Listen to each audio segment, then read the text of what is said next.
Hello everyone, are के study vision में आपका स्वागत है। देखिए, इस वीडियो के अंदर हम कक्षा 9th यानी 9वीं गणित का अर्धवार्षिक परीक्षा का कंप्लीट सॉल्यूशन करने वाले हैं। पिछले वीडियो में मैंने आपको बताया था कि इस प्रकार से हमारे ऑब्जेक्ट आते हैं। ठीक है, ऑब्जेक्ट इसमें जो दिए गए हैं वो मैं आपको बता चुका हूँ। अब इसके बाद मैं आपको बताऊँगा कि किस प्रकार से आपका इसमें ये सॉल्यूशन हमें करना है। ठीक है, तो ये ऑब्जेक्ट के बारे में पिछले वीडियो में बता रहा हूँ। अगर आपने इसको नहीं देखा है तो लिंक आपको डिस्क्रिप्शन बॉक्स में मिल जाएगी। ठीक है, तो वहाँ से आप इसको देख सकते हैं। साथ ही अब हम इनके बात करेंगे क्वेश्चन आंसरों की। मैंने आपको ऑब्जेक्ट ये कंप्लीट करा दिए थे। अब इसके बाद मैं क्वेश्चन आंसर आपको बता रहा हूँ कि जो हमारी परीक्षा में आने के लिए बहुत ही महत्वपूर्ण है। ठीक है, उनकी हम बात करने वाले हैं। तो चलिए स्टार्ट करते हैं और देखिए उनके सॉल्यूशन। गुणनखंड ज्ञात कीजिए 12x² - 7x + 1। ठीक है, ये आपका प्रश्न है, हमें गुणनखंड ज्ञात करना है। तो हमने क्या किया, -7x को हमने दो भागों में तोड़ लिया, -3 और -4 भागों में, जो आपको दिख रहा होगा। ठीक है, इसके बाद हम इसको क्या करते हैं, दो के कोष्ठक बना लेते हैं। तो 12x और 3x में से आपको यहाँ पर दिख रहा होगा 3x कॉमन ले लिया, तो 4x - 1 बचता है। और इनमें से हमें कुछ कॉमन नहीं मिलता है, तो इसको हम एक कॉमन ले लेते हैं। ठीक है, तो यहाँ से 4x - कॉमन ले लिया, तो यहाँ पर आ गया 4x - 1 और 3x - 1 इसके गुणनखंड हो जाएंगे। इसके बाद सर्वसमीका का प्रयोग कर गुणनफल ज्ञात कीजिए। तो यानी x + 8 और साथ ही में दिया है आपको x - 10, यानी इसका हमें गुणनखंड क्या करना है, गुणनफल ज्ञात करना है। गुणनफल का इसका फॉर्मूला लगा देंगे, ये वाला। ठीक है, इसका फॉर्मूला है, यहाँ पर जो x की वैल्यू है तो x ही है, और a की जगह पर कितना है, 1। ये आपका a की जगह पे है और -10 आपका b की जगह पे है। तो a और b दोनों के हमें इसमें मान रखने हैं। ठीक है, इसमें a और b के मान रखेंगे हम, तो इस प्रकार से इसको सॉल्व करके अपन ये ला सकते हैं, x² - 2x - 80 आ जाएगा। क्योंकि यहाँ पर a और b के मान रखेंगे तो 8 - 10, यहाँ पे 8 - 10 कितना हो गया, -2, और 8 धाम -80। ठीक है, तो x² - 2x - 10 आ गया अपना। इसके बाद आगे बढ़ते हैं। अगले प्रश्न का आंसर आप लोग देखिए, बिल्कुल सिंपल तरीके के साथ हमने दिया है। इन प्रश्नों को आपको अच्छे से कंप्लीट कर लेना है, लगा के देखना है। ठीक है, अपने घर पे भी आप लोग लगा के देखें रफ कॉपी के अंदर। देखिए 103 और इंटू 107 दिया है। ठीक है, 100 + 3 और 100 + 7 दिया है आपको। इसका हमें सॉल्यूशन करना है, तो 100 + 3 यानी 100 + 3 है और 100 + 7। जैसे मैंने आपको ये वाला प्रश्न बताया था, a की जगह पे कितना है, 100 है, और b की जगह पे 3 है, और x की जगह पे 100 है, और a की जगह पे आपका 3 है, और b की जगह पे आपका 7 है। इस फॉर्मूले के अंदर हमने मान रख दिया, जो ये वाला फॉर्मूला था। ठीक है, इसी में मान रखेंगे। तो इस प्रकार से आप देखिए, ये फॉर्मूला लिखा भी है हमने यहाँ पे, और x और a और b की अपन देखिए, यहाँ से हमने यहाँ पर अपन ने b का मान रख लिया, और x का, और साथ ही में a का। ठीक है, 3 उसी वाले फॉर्मूले में हम इसमें मान रखते हैं। तो इस प्रकार से आप 3 और ये 7 आपका जुड़ के हो जाएगा 10, और इस प्रकार से 100 का गुणा करेंगे आप 10 में, तो 1000 प्लस इन सभी को आप जोड़ लेंगे। ठीक है, चौथे का आंसर हमने इस प्रकार से दिया है। आप यहाँ से यहाँ तक इसको नोट कर सकते हैं और अच्छे से लिख सकते हैं। ठीक है, क्वेश्चन नंबर 5वां का प्रसार कीजिए। तो यहाँ पर a + b का होल क्यूब का यहाँ पे हमें लगाना है इसमें फॉर्मूला। ठीक है, अब a की जगह पे आपको 2x दिया है, b की जगह पे आपको 1 दिया गया है। इन फॉर्मूले में हम क्या रखेंगे, मान। ये आपको फॉर्मूला दिया है, इसमें फॉर्मूले में आप मान रखेंगे, तो इस प्रकार से सॉल्व करके आपका इतना आंसर आने वाला है। ठीक है, और आगे बढ़ते हैं। इसी प्रकार से इसके महत्वपूर्ण प्रश्न देखेंगे। अब यहाँ पर देखिए, आकृति देखकर निम्नलिखित प्रश्नों के उत्तर दीजिए। तो यहाँ पर आकृति दी गई है और इनके हमें आंसर भी बताने हैं। तो देखिए इनमें क्या क्या पूछा गया है। बिंदु D की कोटि पूछी गई है, तो आपको दिख नहीं रहा होगा। ठीक है, इसको मैं थोड़ा आपको जूम कर देता हूँ। D की, और प्रश्न देख लीजिए पहले हमसे क्या क्या पूछा रहा है।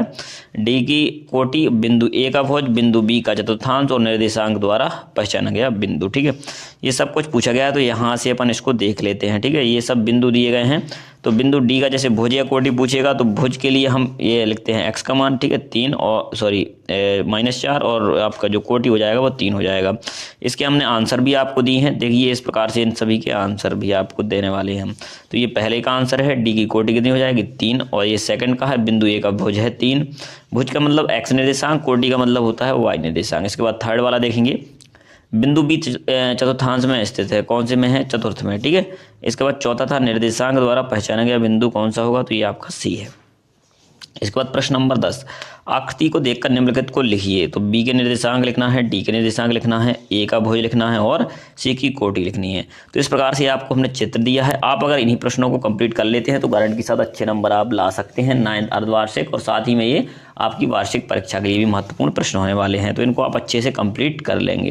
देखिए इस प्रकार से इनका चित्र दिया गया है और इनका भी हमें आंसर बताना है। जो प्रश्न मैंने आपको बताए थे इन सभी के आंसर हमने आपको दिए हैं। तो यहाँ से आप लोग देख सकते हैं बी के निर्देशांक -5, 2 हो जाएगा और डी के निर्देशांक आपके 5 -5 होगा। थर्ड वाला ए का भुज हो जाएगा 6 और चौथा सी की जो कोटि होगी वो होगी -3। इस प्रकार से ये सभी प्रश्न दिए गए हैं। इसके बाद बात करते हैं क्वेश्चन नंबर 11 की। तो इसमें देखिए निम्नलिखित संख्या युग्मों को कार्तीय तल के बिंदुओं के रूप में आलेखित कीजिए। यानी ये ग्राफ में हमें इन बिंदुओं को दर्शाना है जो आपको इस बॉक्स में दिख रहे हैं। ये एक्स और वाई के मान है।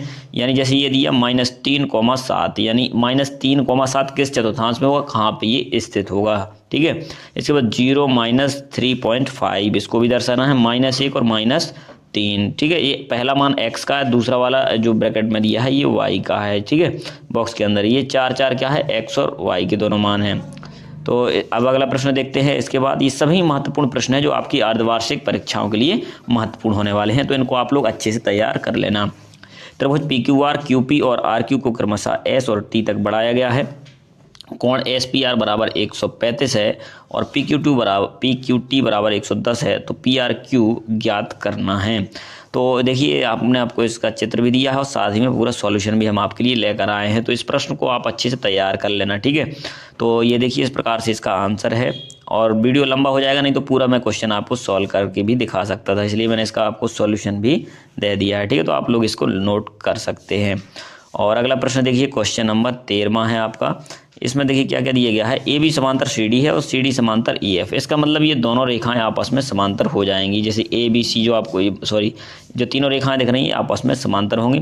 यहाँ से दिया है Y और Z का अनुपात 3:7 है। तो X की वैल्यू क्या होगी हमसे पूछा रहा है प्रश्न में। ठीक है, तो इस प्रकार से इस डायग्राम को हम बना लेंगे और इसी को सॉल्यूशन हमने आपको इसका दिया है। ठीक है, तो यहाँ से आपको इसका सॉल्यूशन लिख लेना है कि ये समांतर है और x + y 180 है। इस प्रकार से 2-3 कंडीशन बनेंगे, यानी समीकरण बनेंगे। इसके द्वारा हमारे पास x, y और z के मान आ जाएंगे। हमसे प्रश्न में पूछा गया है x की वैल्यू फाइंड कीजिए। तो x की वैल्यू 126 यानी 126 डिग्री आ जाएगी।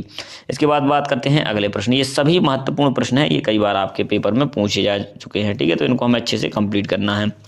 एक समचतुर्भुज का कोण के अनुपात में है, तो इस चतुर्भुज के सभी कोण ज्ञात कीजिए। माना चतुर्भुज ABCD के कोण ठीक है कितने कितने हैं, तो ये हमें आंसर में लिखना है। हम मान लेंगे 3x 5x, जो रेशियो दिया जाता है इसमें x लगा के आप लोग लिख सकते हैं। ठीक है, तो हमने चारों कोणों को कुछ x की फॉर्म में मान लिया है और इसके बाद यहाँ से हमने जो चतुर्भुज कोई भी हो, इनका जो एंगल होता है टोटल वो कितना होता है 360 यानी 360 डिग्री। तो यहाँ पे इन सभी कोणों को हम जोड़ लेते हैं। टोटल जो वैल्यू आती है वो 360 आती है। तो x की वैल्यू यहाँ से जाएगी आपकी 12। ठीक है, और ABCD यहाँ पर इस प्रकार से चारों मान दिए हैं। यहाँ से हमने सबको यहाँ से ज्ञात कर लिया है। आगे बढ़ते हैं, अगले अध्याय के इंपॉर्टेंट क्वेश्चन देखते हैं। ठीक है, बिल्कुल महत्वपूर्ण प्रश्न होने वाले हैं ये, आप अच्छे से इनको कर लें। ठीक है, क्योंकि ये बार बार पेपरों में रिवाइज होते हैं। इनके अलावा और भी क्वेश्चन आपके उसमें आएंगे। ठीक है, वो आपके अथवा में दिए जाएंगे, लेकिन ये प्रश्न आपके उसमें जरूर पूछे जाने हैं। तो इनको आप अच्छे से तैयार कर लें। 15 सेंटीमीटर, 28 सेंटीमीटर और 41 सेंटीमीटर आपको भुजाएं दी गई हैं। भुजाओं को हम A, B और C के द्वारा दर्शाते हैं। ठीक है, स्मॉल ABC और S जो होता है आपका अर्ध परिमाप होता है। तीनों भुजाओं को अगर हम जोड़ लें, 2 का भाग लगा लें, तो आपके पास अर्ध परिमाप आ जाता है। अब इसमें जब भी हम हीरोन का सूत्र लगाते हैं तो A, B, C और साथ में S की हमें जरूरत पड़ती है। तो इस तीनों मानों को हम निकाल लेते हैं। ठीक है, ABC हमें दिया है, S का मान इनको सभी को जोड़ के उसमें 2 का भाग लगाएंगे तो अपने पास S की वैल्यू भी आ जाएगी। उसको हम यहाँ पे रख देते हैं। इसके बाद बात करते हैं अगले प्रश्न की। तो इसमें हमें सभी मान दिए गए हैं। ठीक है, तो इस प्रकार से हमने इसका सॉल्यूशन भी आपको दिया है, उनको लिख लेना है और हीरोन के सूत्र से हमें इसका आंसर भी निकाल लेना है। हीरोन के सूत्र का आपको फॉर्मूला याद रख लेना है, क्योंकि ये फॉर्मूला आपके बहुत ही काम आने वाला है। चलिए आगे बढ़ते हैं क्वेश्चन नंबर 3 की तरफ, जो आपका इंपॉर्टेंट है इस चैप्टर का। तो 50, 65 और 65 सेंटीमीटर ये भुजाएं दी गई हैं। 7 रुपये की दर से घास लगवाने का व्यय ज्ञात कीजिए। तो सबसे पहले हम क्या करेंगे, क्षेत्रफल ज्ञात कर लेंगे। और 7 रुपये की व्यय से पूछ रहा है, तो इसके बाद जो भी क्षेत्रफल आएगा उसके अंदर अपन इसका गुणा कर लेंगे। ठीक है, 7 के हिसाब से तो आपका आंसर आ जाएगा। इसके बाद बात करते हैं अगले प्रश्न की, जो आपका महत्वपूर्ण है इस चैप्टर के अंदर। एक त्रिभुज का क्षेत्रफल ज्ञात कीजिए जिसकी भुजाएं 8, 11, 13 सेंटीमीटर है। ठीक है, तो ABC का मान हमें दिया जाता है, अर्ध परिमाप का मान हम तीनों भुजाओं को जोड़कर निकाल सकते हैं, क्योंकि उसमें 2 का भाग लगाना पड़ता है। तो इस प्रकार से S निकाल लिया और ABC निकाल लिया अपन ने। इन सभी को हीरोन के सूत्र में रख देते हैं, क्योंकि S ABC हमें चाहिए होता है। तो इस प्रकार से आपका आंसर आ जाता है। ठीक है, इसके बाद आगे बात करते हैं अगले प्रश्न की तरफ। एक समबाहु त्रिभुजाकार संकेत बोर्ड का परिमाप 180 सेंटीमीटर है। संकेत बोर्ड का क्षेत्रफल ज्ञात करना है। तो परिमाप दिया है, ठीक है, और समबाहु त्रिभुज है तो तीनों भुजाएं कैसी होती हैं, समान। इसलिए अपन अगर x एक भुजा को मानेंगे तो तीनों भुजाएं x माननी पड़ेंगी। ये भी x है आपका, ये भी x, सब कुछ x हो जाएगा। तो इस प्रकार से हम इसका आंसर भी निकाल सकते हैं। हीरोन के सूत्र में अगर एक भुजा आ जाएगी तो इसमें अपन रख देंगे। साथ ही में परिमाप दिया है, 2 का भाग लगा लेना 180 में, तो 90 आपका जो आ जाएगा अर्ध परिमाप आ जाएगा। इसके बाद आगे बात करते हैं एक समद्विबाहु त्रिभुज। देखिए प्रश्न दिया है, परिमाप है 3। समद्विबाहु का मतलब 2 भुजाएं समान होंगी। अगर ये आपने x मानी तो इसकी जो सेकंड भुजा है ये x माननी पड़ेगी, इसको अपन y मानेंगे, यानी अन्य कोई भुजा मान सकते हैं। ठीक है, अगर आप ABC मानते हैं तो स्मॉल a मान लीजिए और इन दोनों को ये आपको स्मॉल b मान लेना। उसकी बराबर भुजाएं 12 सेंटीमीटर लंबाई की हैं। उस त्रिभुज का क्षेत्रफल ज्ञात कीजिए। यानी 2 भुजाएं ऐसी हैं कि जो 12 सेंटीमीटर की, तीसरी भुजा हमको पता नहीं है। ठीक है, तो उसको हम ज्ञात कर लेंगे जो परिमाप दिया गया है, क्योंकि परिमाप तीनों भुजाओं का योग होता है। इसके बाद बात करते हैं आगे अगले प्रश्न की तरफ, और इसका आंसर भी हमने दिया है। 4 सेंटीमीटर भुजा वाले एक ठोस घन को बराबर आयतन वाले 8 घनों में काटा गया। नए घन की भुजा की लंबाई क्या होगी। तो इस प्रकार से इसका हमने सॉल्यूशन दिया है। आपको भुजा की लंबाई निकालनी है, तो x = 6 सेंटीमीटर आपका आ जाएगा। इतनी इसकी क्या हो जाएगी, भुजा हो जाएगी। अगला प्रश्न देखते हैं। 9 सेंटीमीटर ऊंचाई दी गई है इसमें वाली एक शंकु का आयतन 48 पाई घन सेंटीमीटर है। तो इसके आधार का व्यास ज्ञात कीजिए। शंकु की ऊंचाई 9 सेंटीमीटर, शंकु का आयतन 48 पाई और आधार का व्यास सबसे पूछा गया है। तो इस प्रकार से हम देखेंगे इसमें ठीक है, तो शंकु के आयतन का फॉर्मूला सबसे पहले लगाते हैं अपन 1/3 पाई r स्क्वायर है। तो इस प्रकार से हम फिर यहाँ से त्रिज्या का मान निकाल लेते हैं। अगला प्रश्न है आपका, एक बेलन के आधार की परिधि आपकी 132 है, ऊंचाई 25 सेंटीमीटर है। इसका हमने आपको सोल्यूशन दिया है। ठीक है, अगर इसकी आपको PDF चाहिए तो कोई दिक्कत नहीं, हम इसको PDF भी दे देंगे। अगर आपको साफ दिखाई नहीं दे रहा है तो कोई दिक्कत नहीं, आप मुझे कमेंट बॉक्स में बता सकते हैं।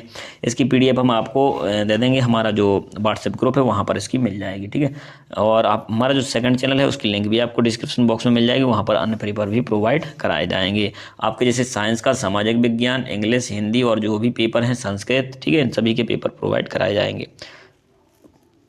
अगले प्रश्न का आंसर देखेंगे। यहाँ से यहाँ तक आपका प्रश्न हो गया। इसके बाद यहाँ से आपका हल है। ठीक है, तो इस प्रकार से हमने इसका पूरा सॉल्यूशन आपको दिया है। इसके बाद आगे बात करते हैं, अगले प्रश्न की तरफ बढ़ते हैं। यहाँ से यहाँ तक आपका प्रश्न है और ये अभी सभी हमने आपको आंसर दिए हैं। ठीक है, शंकु का वक्र प्रश्न पूछ रहा था, तो πr/l की इसमें आवश्यकता होती है। और इस प्रकार से अगले प्रश्न की तरफ बढ़ते हैं। तो यहाँ से देखिए, उस गोले की त्रिज्या ज्ञात कीजिए जिसका पृष्ठीय क्षेत्रफल 154 सेंटीमीटर स्क्वायर है। और अगला प्रश्न, तो इस प्रकार से देखिए हमने सभी प्रश्नों के सॉल्यूशन आपको दे दिए। अगर आप इतने प्रश्न ही करके जाते हैं तो अच्छे नंबर इसमें ला सकते हैं 9th में। ठीक है, और साथ ही ये सभी प्रश्न आपके महत्वपूर्ण हैं, 100% आएंगे ही आएंगे, क्योंकि ऐसा कोई भी प्रश्न नहीं है जो इंपॉर्टेंट ना हो। कई बार सभी प्रश्न आ भी चुके हैं। ठीक है, इसकी PDF प्राप्त करने के लिए हमारे जो व्हाट्सएप ग्रुप है उसको जो आप ज्वाइन कर लें, वहाँ पर हम इसकी PDF भी आपको दे देंगे। थैंक यू, मिलते हैं अगली वीडियो के अंदर। साथ ही में हमारा जो टेलीग्राम चैनल है उसको भी ज्वाइन कर लें, और जो हमारा इंस्टाग्राम है ग्रुप है उसको भी ज्वाइन कर लें। इंस्टाग्राम पर भी हम इसकी लिंक प्रोवाइड आपको करा सकते हैं। थैंक यू, मिलते हैं अगले वीडियो के अंदर। और यदि आपने हमारा चैनल सब्सक्राइब नहीं किया है तो उसे अवश्य कर लें। Thank you.